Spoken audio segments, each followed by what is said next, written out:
POV, you're editing a YouTube video, but your tummy is rumbling. You try patting it, rubbing it, punching it, but nothing works. You're still hungry.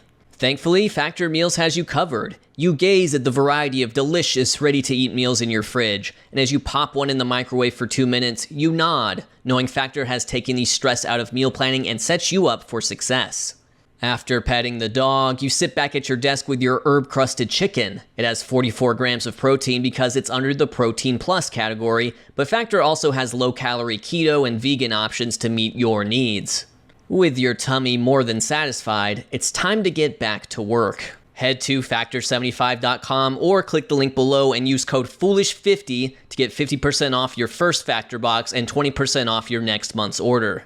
That's code FOOLISH50 at Factor75.com to get 50% off your first box plus 20% off your next month of orders.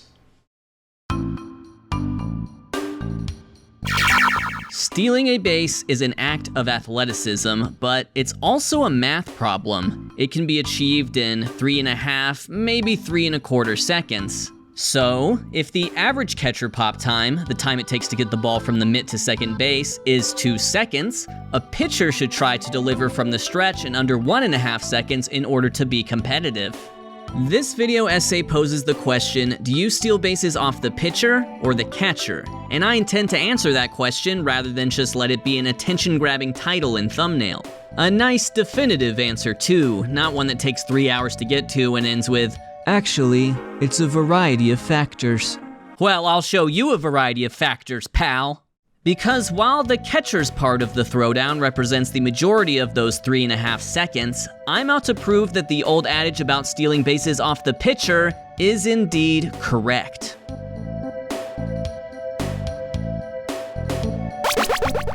Once a pitcher commits to delivering a pitch with a runner on base, they have to get it to the catcher quickly. When the bases are empty, pitchers are free to do a full windup featuring this or this, just not this, but have no such luxury pitching from the stretch. For some, this comes naturally. For others, it's a skill that can be gained or lost, and losing it when recent rule changes have revitalized the run game in Major League Baseball has disastrous effects. That has been the struggle for Guardians righty Triston McKenzie. Pre-2023, his time to the plate was fine, enough to allow strong-armed catchers like Austin Hedges to gun down would-be base stealers. But McKenzie began to slow down in 2023, possibly a side effect of multiple arm injuries sustained that year. His time to home jumped up by 0.2 seconds. Those 0.2 seconds added were also enough to move McKenzie from competitive to uncompetitive, and therein lies what we in the video essay business call a point. Some pitchers are slow enough that it completely removes the catcher from the equation. Before 2023, base stealers were only 12 for 22 with McKenzie on the mound. Since then, they are a perfect 15 for 15. Let's cleanse the palate with Grayson Rodriguez. He's not the quickest to the plate, but he is quick, comfortably under that 1.5 second threshold for being competitive. And in doing so, he alleviates the main concern of speeding things up from the stretch, which is losing fastball velocity. With a full windup, he averages 97 miles per hour on his fastball. Hurrying from the stretch, he still averages 97 miles per hour. Look, I'll keep it real with you. I can feel your attention slipping. You're probably considering watching a different video about baseball, children's cartoons, or 1980s Japanese city pop. So I'll say something profane and shocking to reel you back in. Maybe controlling the run game as a pitcher doesn't actually matter all that much. Craig Kimbrell and Kenley Jansen have barely given a hoot for most of their careers. They're 4th and 5th all-time in saves anyways. And John Lester won 200 games without being able to throw over to first base.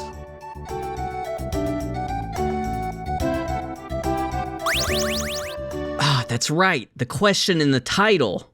One argument in favor of the pitchers being the answer is that they experience a far greater range of stolen base attempts than catchers. I've used this graphic before to talk about the greatness of Yadier Molina. It's the total number of stolen bases allowed by each team throughout his career, and then there's the Cardinals. It's a clear drop-off from the 29th ranked Diamondbacks, and zooming out reveals the Molina effect resulted in half the Padres' rate. So, over a large sample, base runners will successfully steal about twice as often. But what about the best and worst pitchers? Well, looking at the top 30 by innings since 2021, Patrick Corbin has allowed the most steals with 66, while Zach Gallen the fewest at just 15. So, the difference between the best and the worst is about 4 or 5 times the rate. Base runners appear to be weighing the pitcher more than the catcher. Southpaws like Corbin have a counter for that aggression, a lefty pickoff move. Did you know that left-handed pitchers abide by an entirely different set of rules when attempting a pickoff to first base?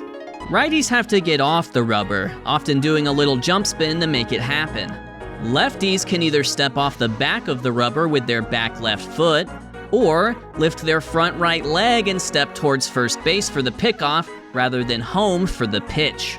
Most effective lefty pickoff moves toe the line between stepping toward first rather than towards home, and they might incorporate head, torso, or leg fakes towards home before throwing to first, deceitful actions that are sometimes but not often called a balk.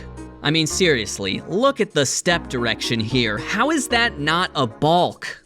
Now that pitchers are limited to 2 disengagements, the threat of a pickoff is arguably more important than the pickoff move itself. Watch how David Peterson prevents Ronald Acuna Jr. from taking off. He first keeps an eye on him with his leg in the air. Even at this position, he could theoretically step to first and deliver a pickoff. Later on, he switches to a slide step delivery to mess with the timing. No wonder he's only surrendered 8 stolen bases in his entire career. When Blake Snell gets the front leg up, he's fully turned towards the hitter. No ambiguity there. And he's quite slow to home. Mookie Betts has no problem taking off on him. Base runners were 25 for 26 against Snell in 2023, but it didn't stop him from winning the NL Cy Young Award. His only focus was executing pitches to the batter in front of him, and maybe there's something to be said about that. Base runners are only a distraction if you let them be a distraction. Because yeah, they can steal second. And yeah, maybe they can steal third. But unless the hitter does something, they can't come around to score. Ellie, you're ruining my point.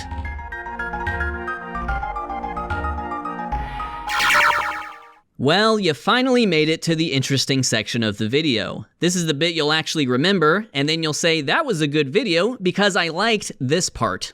You've probably heard commentators mention a pitcher varying their looks. They're not talking about going through phases in high school, they're talking about varying the timing of their pitches.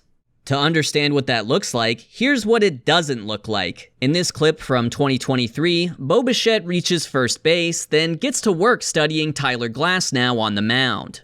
Glasnow puts the ball in his glove. He's in the set position with 14 seconds left on the pitch clock and begins his delivery at 10 seconds after a 4-second pause. Second pitch, same thing. Set position at 14, delivery at 10, another 4-second pause. Before the third pitch, he reaches the set position at 9, and after another 4-second pause, he throws the pitch at 5. Bichette is wise to the pattern and steals second easily. You can practically see him counting in his head. 1 Mississippi, 2 Mississippi, 3 Mississippi, Bo. Which is how Bo Bichette says go in his mind. He times up Glasnow so well that he takes off right before he even begins his motion. A beautiful jump that turns the catcher into a non-factor. Now let's swap to Pablo Lopez back in his days with the Marlins. He also fell into a pattern sometimes. Here he comes set, and it's 1, 2, 3 toe taps followed by a 2.5-second pause. Next pitch, 1, 2, 3 toe taps, 2.5 seconds, and the runner takes off easily and steals second. But this can be corrected. Here's his return to Miami with the Twins. After Jazz Chisholm reaches base, it's 1, 2, 3 toe taps, a 1-second pause this time, then the pitch. The Marlins know his tendencies more than any other opponent. Jazz looks in. 1, 2, 3, and then a much longer pause. Jazz takes off for second, but he's far too early. Lopez turns around and gets him at second base. Later in the game, same thing. 1, 2, 3 toe taps, a 1-second pause, and then a pickoff move. Then switch up the timing. 1, 2, 3, long pause. Gene Segura gets antsy this time and Lopez naps him easily.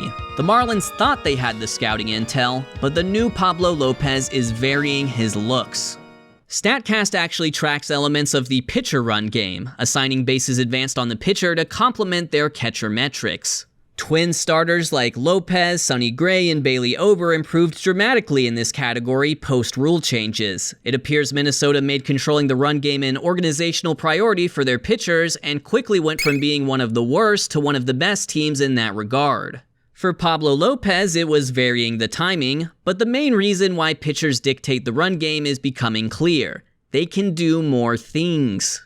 They can speed up their delivery, they can use pickoff moves, and they can vary their looks to discomfort the runner. Because uncomfortable runners usually don't steal bases.